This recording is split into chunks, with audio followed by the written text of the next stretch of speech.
हमारे पास कैविटेटेड लीजन है, वहीं से हम लोग स्टार्ट करें। Will go straight in proximal side के ऊपर और उसके बाद उसको ओक्लूजल साइड के ऊपर एक्सटेंड करेंगे। Now let's see. कोशिश करें हमेशा एक एनामल का मार्जिन साथ वाले टूथ के अगेंस्ट ज़रूर आप जो है उसको मेंटेन करें। उसका फ़ायदा ये होगा कि आपका साथ वाले टूथ के ऊपर आपका बर्ड टच नहीं कर रहा होगा।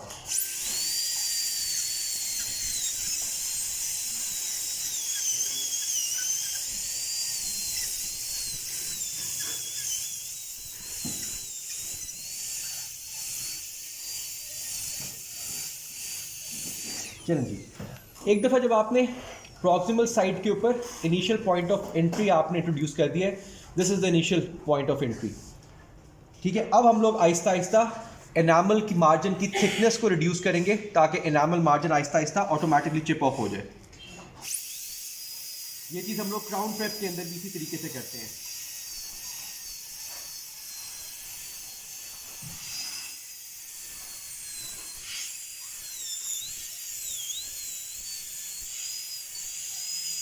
ये देखिए, अब हमारा प्रॉक्सिमल एनामल मार्जिन जो है वो सारे का सारा ब्रेक ऑफ हो गया। अब हमारे पास जो एंगल ऑफ एग्जिट है, एंगल ऑफ एग्जिट वो होता है जब हम लोग अपना कैविटी प्रिपेयर कर रहे होते हैं और हमारा बर निकलता है या एग्जिट करता है from the surface of the tooth. हमेशा याद रखें वो आपका 90 डिग्री के ऊपर होना चाहिए, आइदर फॉर अमेलगम और फॉर कॉम्पोजिट, ताकि हमारे पास मैक्सिमम जो है वो एनामल रॉड्स के अवेलेबल हो, जिससे हमारे पास कॉम्पोजिट एक स्टेबल बॉन्ड बना सके। सो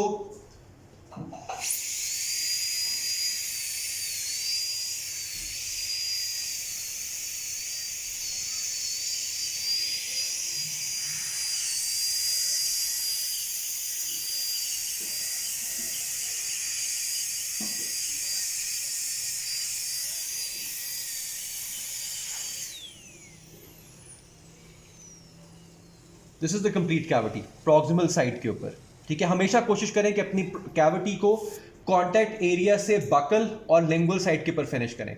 कभी भी उसको कॉन्टैक्ट एरिया के अंदर फिनिश ना करें, क्योंकि कॉन्टैक्ट एरिया वो होता है जो कि हमेशा आपका नॉन क्लींजेबल एरिया होता है, क्लींजेबल नहीं होता। तो वहाँ पे हमेशा खास तौर पे बिल्कुल लिंगुअल बिल्कुल जिसे कहना चाहिए apical to the contact area, उस एरिया में कैविटी बनने के चांसेस सबसे ज़्यादा होते हैं। तो हमेशा जब भी आपने बकल और लिंगुअल साइड के ऊपर अपनी कैविटी को बनाना है, उसको हमेशा ज़्यादा बकल साइड और लिंगुअल साइड के ऊपर आपने एक्सटेंड करना है। अब यहाँ पे मैं अब अगर मैं कॉम्पोजिट के पॉइंट ऑफ व्यू से देखूँ तो my cavity is ready to be filled. मैंने इसको क्लास 1 क्लास 2 है, मैंने प्रॉक्सिमल बॉक्स पूरे का पूरा कंप्लीट कर लिया है। इस स्टेज के ऊपर अगर आपको कोई कैविटेटेड कैविटी नहीं नजर आ रही, केरियस नजर नहीं आ रही, तो you can and up your cavity over here. लेकिन मैं थोड़ा सा इसके अंदर मॉडिफिकेशन करता हूँ। मैं इसके अंदर एक हाफ ओक्लूजल बॉक्स जो है मैं जरूर इसके अंदर क्रिएट करूंगा। बजाय ऐसे कंप्लीट ओक्लूजल बॉक्स करूँ, आई will go for a half occlusal box.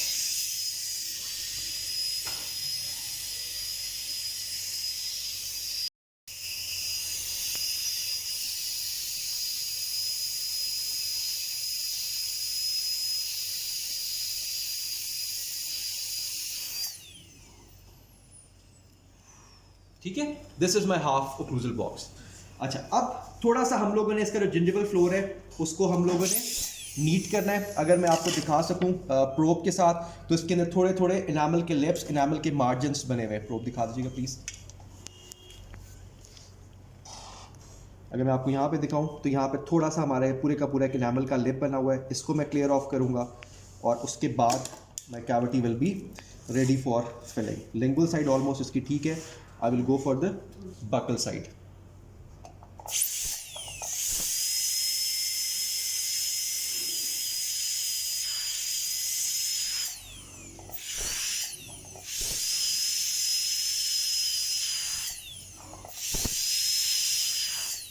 चलिए, अब मेरा कंप्लीट एक ओक्लूजल बॉक्स जो है वो रेडी। अगर मैं इसको ना थोड़ा सा लाइट में इधर से लाके कैमरा को इधर करना, हम हाथ यहाँ पर पूरे स्टैंड समेत कर लें ताकि पूरा हिले ना, स्टैंड समेत कर लें। हाँ, ठीक ला रहे हैं। अभी आप इस कॉर्नर पे, आपने इस कॉर्नर पे डालें, नहीं इस ये वो देखें ना। हाँ, अब आप करीब ला रहे हैं, इसको यहाँ से लूज़ करें। ठहरे, ये देखिए, सॉरी, यहाँ से भी इसको हल्का सा लूज़ कर। अब इसको मूव करेंगे, चलिए अभी मेरी तरफ मूव हो जाएगा। हाँ, यहाँ पे बिल्कुल सही है, बस ठीक है। ये देखें, अब यहाँ पे आपको ज़्यादा क्लियरली इस यहीं पे रहने दें, इसको यहाँ पे टाइट कर दें, ठीक है। अब ये देखें, यहाँ पे आपको क्लियर मार्जिन जो है वो इसके कैविटी के नज़र आ रहे हैं। This is the gingival floor, और जिंजिवल फ्लोर के बाद this is the buckle wall, this is the lingual wall, this is the occlusal box, complete half occlusal box. बिल्कुल आपका एक डेफिनेटिव मार्जिन होना चाहिए ओक्लूजल साइड के ऊपर। अगर मैं इसके लिंगुअल साइड आपको दिखाऊं, this is the lingual side, ठीक है। अब कंटूर है वो भी कर्व्ड है, और इसके इंटरनल साइड के ऊपर भी कर्व्ड है सारे का सारा। सो एक तो ये कि टूथ का नेचुरल कंटूर इसको ये प्रिजर्व करेगा, और इसके अलावा दूसरा रीजन क्या होता है, दोनों साइड पे सब एडाप्टेशन थोड़ी सी डिफिकल्ट होती है, और एक और रीजन है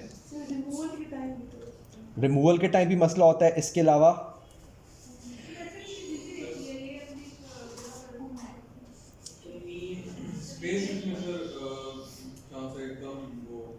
अच्छा, टोफिल माइट के अंदर जो एक बहुत बड़ा प्रॉब्लम होता है वो ये होता है कि रिटेनर नहीं, टोफिल माइट के अंदर दूसरा एक बहुत बड़ा प्रॉब्लम होता है वो ये कि टोफिल माइट को हम लोग बहुत ज़्यादा टाइट करते हैं, ठीक है, उसको प्रॉपरली अडेप्ट करने के लिए। उससे क्या होता है, there is a generalised shrinkage of the tooth as a whole.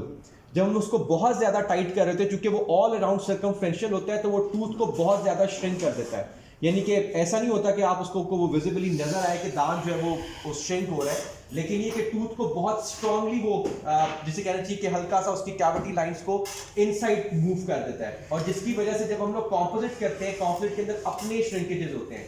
So tooth का ये स्ट्रेस, टूथ की ये श्रिंकेज कि उसका जो जनरली पूरे का पूरा टूथ को टाइटनेस के साथ उसने पकड़ा हुआ होता है, और उसके बाद कॉम्पोजिट की अपनी श्रिंकेज, तो वो टूथ को बहुत ज्यादा स्ट्रेसफुल कर देता है। तो हमें क्या चाहिए होता है, हमें एक ऐसा मैट्रिक्स चाहिए होता है जो कि जनरली थोड़ा सा लूज हो, कांटेक्ट प्रॉपर बनाए, जिंजिवल एरिया के अंदर प्रॉपर सील दे, लेकिन पूरे टूथ को बहुत ज्यादा टाइटली एंगेज ना करे, ठीक है। तो इस वजह से हम लोग जो है वो सेक्शनल मैट्रिसेस के ऊपर शिफ्ट हो गए।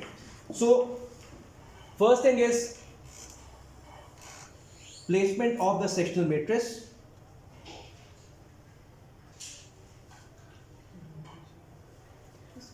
जब कभी भी आपने मैट्रिक्स सबसे पहले प्लेस करना, उसके बाद जो अगली चीज आपने देखनी है वो ये देखनी है कि there should be no gap between your gingival margin and your matrix system. उसके दोनों के दोनों साइड की जो विंग्स हैं वो इक्वली डिस्ट्रीब्यूट हुए हैं on to the buccal side and on to the lingual side. Secondly, if this is your sectional matrix, अगर सेक्शनल मैट्रिक्स के आप देखें, पार्ट्स देखें, तो इसके दो पार्ट्स होते हैं। एक पार्ट जो होता है वो थोड़ा सा ऊपर से, मैं आपको, हाँ, एक पार्ट जो है वो नीचे से प्रॉपरली कर्व्ड होता है प्रॉपर, और एक पार्ट पे ऊपर नॉट सा बना हुआ होता है या स्लाइटली अंदर की तरफ कर्व्ड होता है। This will be on the occlusal side and this will be on the gingival side.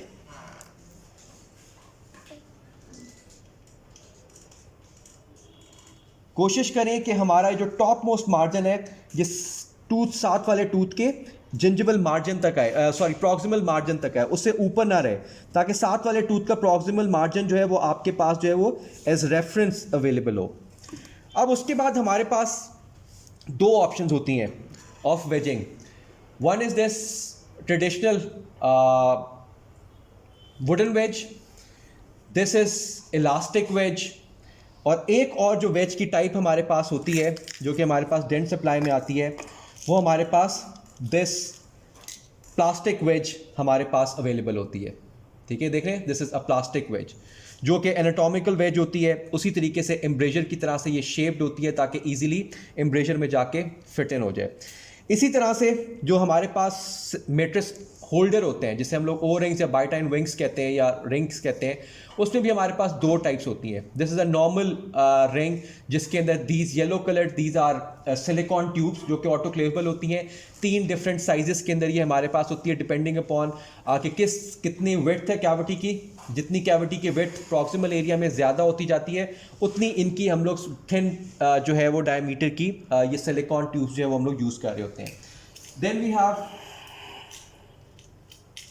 these paludents from dent supply, ये हमारे पास होते हैं, और इनके अंदर अगर आप देखें तो इनके अंदर नॉच ऑलरेडी बनी हुई है। दिस इज पैलोडेंट प्लस, ठीक है, जिसके अंदर से हमारे पास देयर इज अ स्पेस जिसके बीच में से हम लोग इवेंचुअली हमारी वेज कन्वीनियंटली इस स्पेस में से पास कर जाती है। ये इस तरह से हमारी वेज जो है वो ये जो दोनों रिंग्स होते हैं इनके बीच में से हमारी वेज इजीली पास कर जाती है।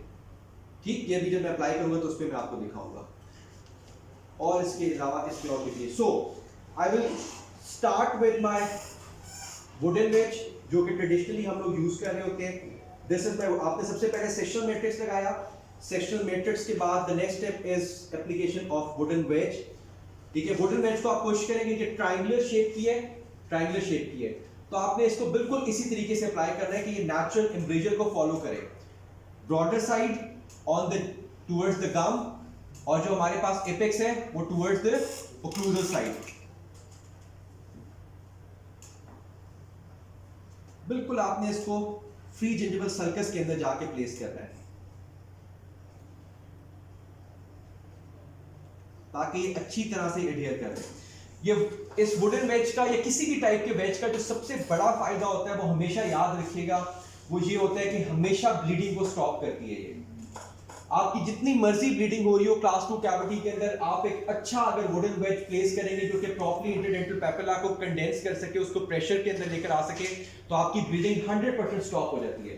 और अगर वो होगी भी और आपकी सील अगर प्रॉपर है नीचे से, अगर आप देखें अगर मेरी यहाँ पे जो सील है बिल्कुल नीचे से, there is absolutely no gap between my gingival margin. इसको यहाँ की पे हमारा थोड़ा सा इसको लाइट में लेकर आइएगा।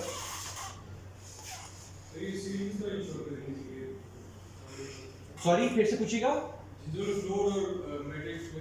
आपका matrix band properly gingival circus के अंदर जाना चाहिए।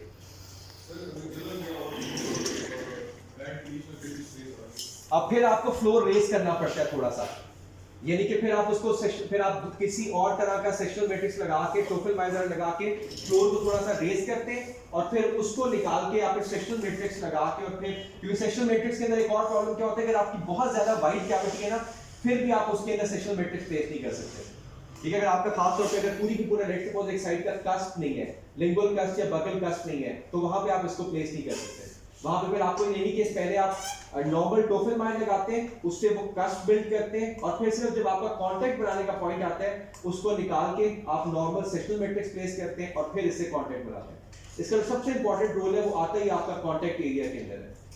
सो अब जब हम लोगों ने इसको, हमारे पास एक टाइट कांटेक्ट आ गया in the cervical one thread, now is the time जब आपने इसका रिंग प्लेस करना है। अच्छा, जो रिंग का हमारे पास राउंडेड पार्ट है वो आपका it can be towards the medial side of the tooth और it can be towards the distal side of the tooth, लेकिन कोशिश करें कि हमेशा इस डायरेक्शन में इसको रखें आप कि आपको इंस्ट्रूमेंटेशन के अंदर किसी किस्म की प्रॉब्लम ना हो। मैं इसको अपने फोरसेप के अंदर थोड़ा सा इसको जूम आउट कर दूं। ये देखिए, मैंने इसको अपने नॉर्मल जो हमारे पास क्लैंप प्लायर होता है, इसके अपने प्लायर्स भी होते हैं लेकिन क्लैंप प्लायर से बड़ा इजीली आप इसे एंगेज कर सकते हैं। उससे एंगेज करके देखिए मैं इसको ओपन कर रहा हूं, मैं इसको वाइड कर रहा हूं, और आपने इसको ले जाके वेज इसके पीछे चली जाएगी,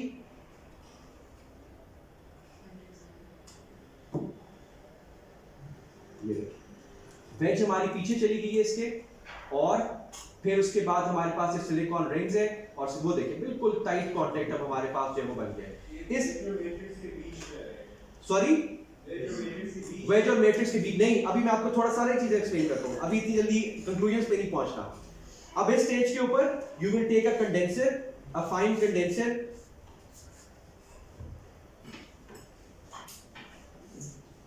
कंडेंसर दे दे कोई भी, और अब आपने अपने इस सेक्शनल मैट्रिक्स को साथ वाले टूथ के साथ बर्निश करना है ताकि हमारा कांटेक्ट और भी ज्यादा जो है वो स्ट्रांग हो जाए विद द नेबरिंग टूथ।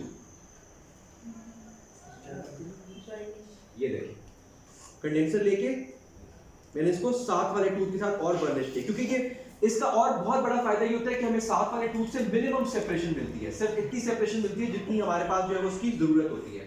अच्छा, अब ये तो हमारे पास एक नैरो कैविटी थी, नैरो कैविटी के लिए रूल ये, पहले वेज के बाद आपकी सिलिकॉन ट्यूब और फिर आपका सेक्शनल मैट्रिक्स। लेट सपोज आपकी कैविटी थोड़ी सी ज्यादा वाइड है, उस कंडीशन में हम लोग अपने जो सेक्शनल मैट्रिक्स के जो सिलिकॉन ट्यूब्स हैं इनको वेजेस के पीछे ले जाएंगे,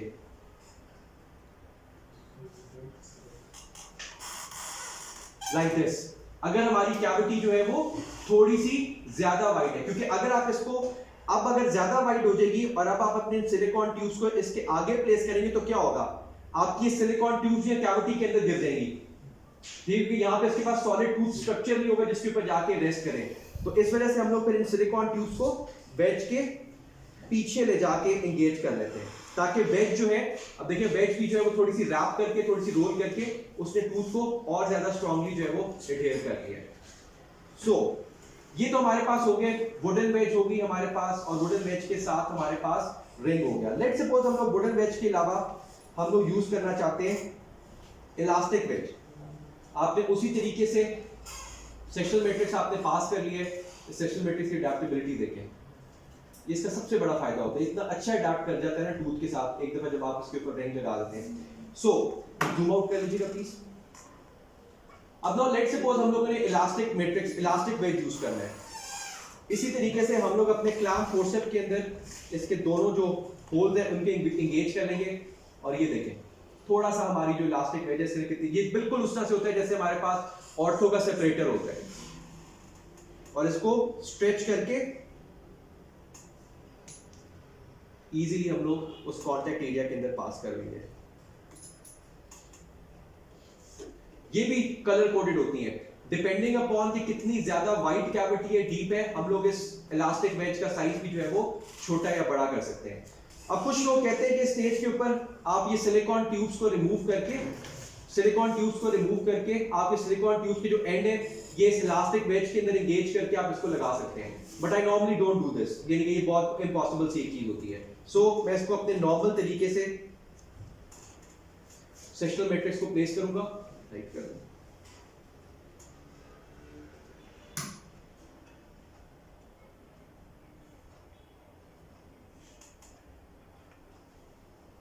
like this.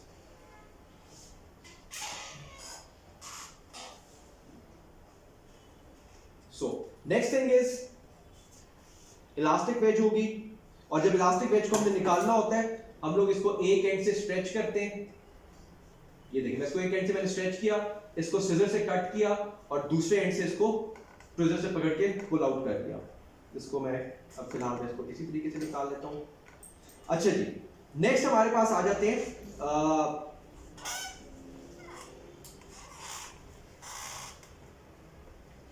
पेलोडेंट्स आ जाते हैं हमारे पास।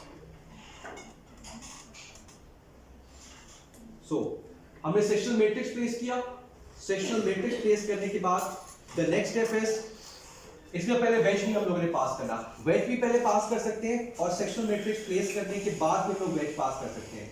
तो what I will do is I will pass the wedge first. This is my plastic wedge. उसी तरीके से इसने इंटरप्रॉक्सिमल एरिया में जाके एंगेज करना है।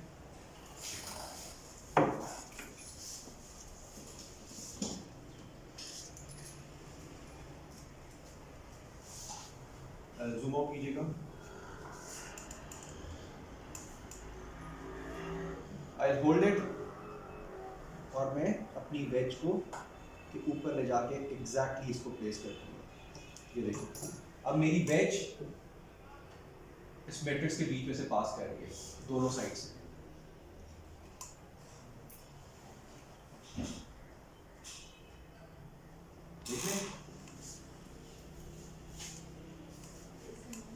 This is Palodent system. This is towards expensive side, काफी एक्सपेंसिव सिस्टम है पेलोडेंट। सो अब हम लोग इसकी फिलिंग स्टार्ट करेंगे। So the first thing is कि हम लोगों ने जो प्रॉक्सिमल बॉक्स है इसको बिल्ड करना है। अब इस प्रॉक्सिमल बॉक्स को बिल्ड करने का तरीका क्या हो सकता है? इसका तरीका ये हो सकता है कि आप पहले पूरी की पूरी प्रॉक्सिमल वॉल, सिर्फ थिन सी प्रॉक्सिमल वॉल, उसको कंपोजिट के साथ बिल्ड करें, नॉर्मल पैकेबल कंपोजिट के साथ, और जो बाकी आपका प्रॉक्सिमल बॉक्स है उसको एसडीआर के साथ फिल करें। या पूरा ये भी हो सकता है कि आप पल्पल फ्लोर तक इसको पूरे का पूरा फिल कर दें विद एसडीआर, और बाकी ऊपर वाला पार्ट आप पैकेबल कंपोजिट के साथ पैक कर लें। अब मैं आपको दोनों तरीके करके दिखाता हूं।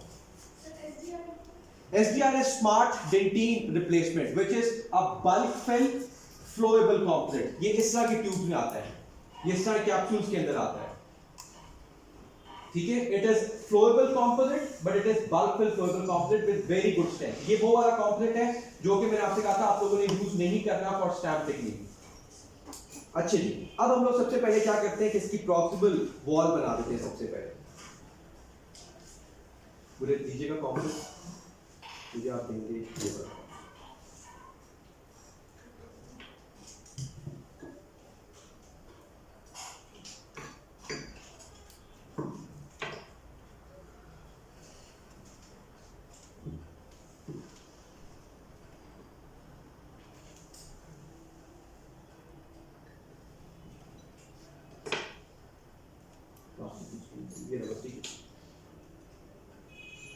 बहुत एक थिन सी लेयर आपने, ये वही चीज है जो कि हम लोगों ने क्लास 4 कैविटी के अंदर की थी कि एक नॉर्मल क्लास 4 कैविटी को हमने सबसे पहले क्लास 1 या आपने इसको एच कर लिया हुआ है, बॉन्डिंग मटेरियल लगा लिया हुआ है इसके ऊपर।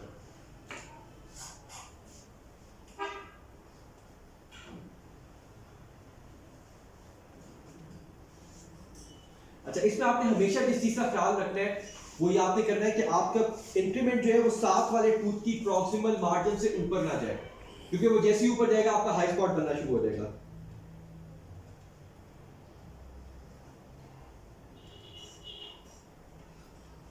और इसी स्टेज के ऊपर आपने इसको साथ साथ कर्व भी करते जाना है, क्योंकि आपने इवेंचुअली इसको क्लास 1 में कन्वर्ट करके बाकी सब कुछ वैसे का वैसे ही होगा।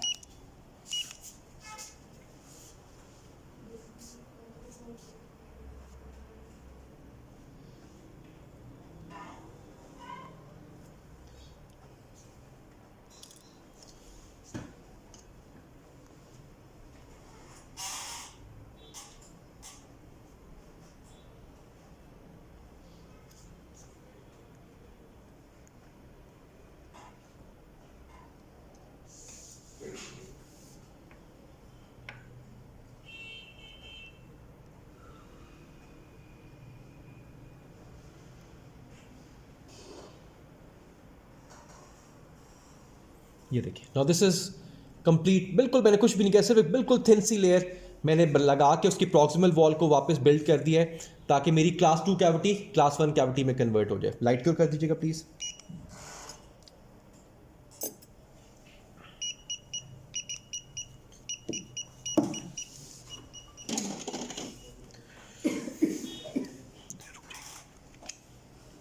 कैप्सूल।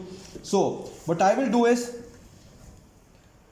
मैं इसको थोड़ा सा पीछे से प्रेस करूंगा, वी विल गेट फ्लोएबल कॉम्पोजिट, इसमें से फ्लोएबल कॉम्पोजिट आना शुरू हो जाएगा, ये देखिए।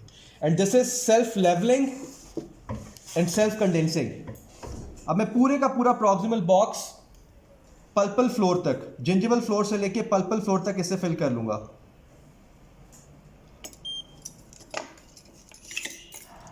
हल्का सा प्रोब से मैं इसको टैप कर दूंगा।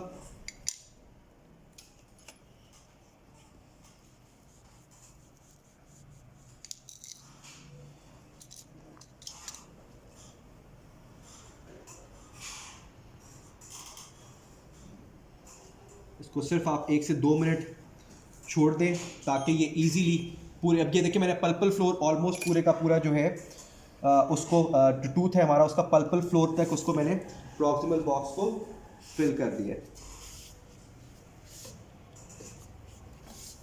पल्पल फ्लोर तक, पल्पल फ्लोर और जिंजिवल फ्लोर सारे का सारा एक लेवल के ऊपर आ गया।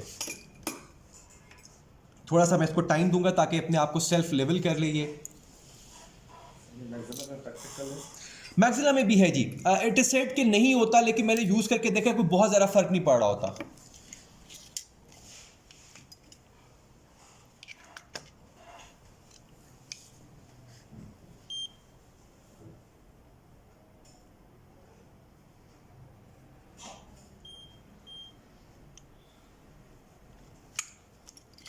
चलिए अब मैं इसको लाइट क्योर करवा देता हूँ। अब इस स्टेज के ऊपर आप चाहें तो आप अपने ये सारा का सारा जितना आप मटेरियल आपने लगाया वो सारा सारा निकाल सकते हैं, ठीक है। आपने प्रॉक्सिमल बॉक्स फिल कर दिया, लेकिन नॉर्मली मैं रिकमेंड नहीं करता। उसकी वजह है कि आप जैसे ही इसको निकालते हैं ब्लीडिंग या टाइम नीचे से इतनी ज़्यादा होती है कि आपकी कैविटी में आना शुरू हो जाती है। सो आप इसको पूरे का पूरा फिल करेंगे like a normal class 1 cavity और फिर आप इसको रिमूव कर लेंगे। मुझे दीजिएगा सबसे पहले you will start up with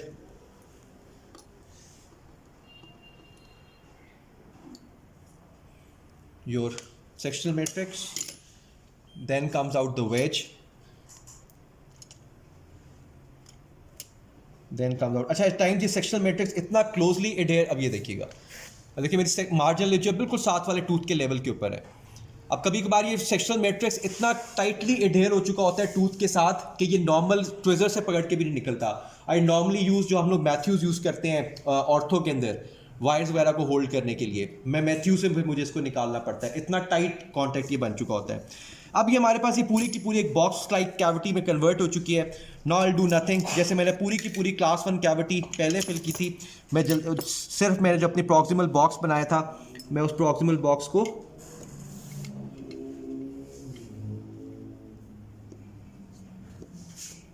quick सा उससे फिल कर देता हूँ।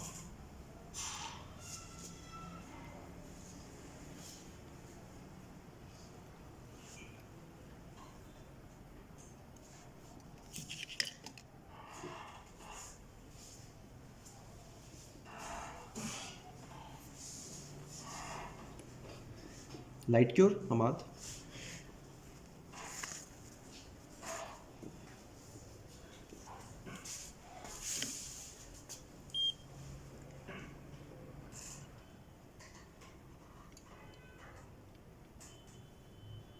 चल लाइट क्योर कर दें।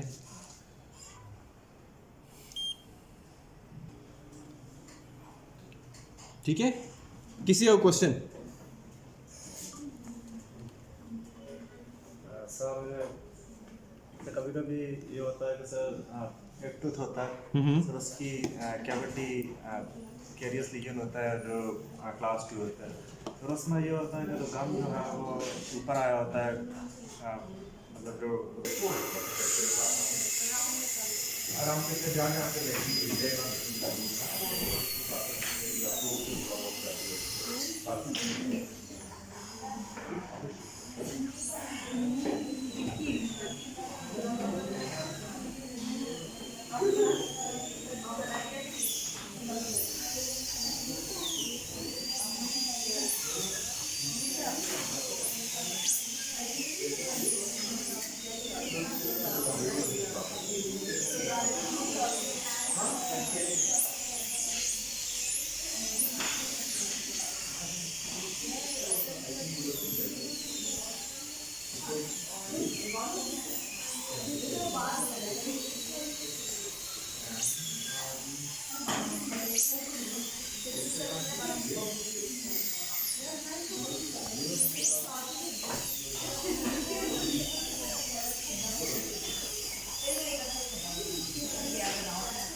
सर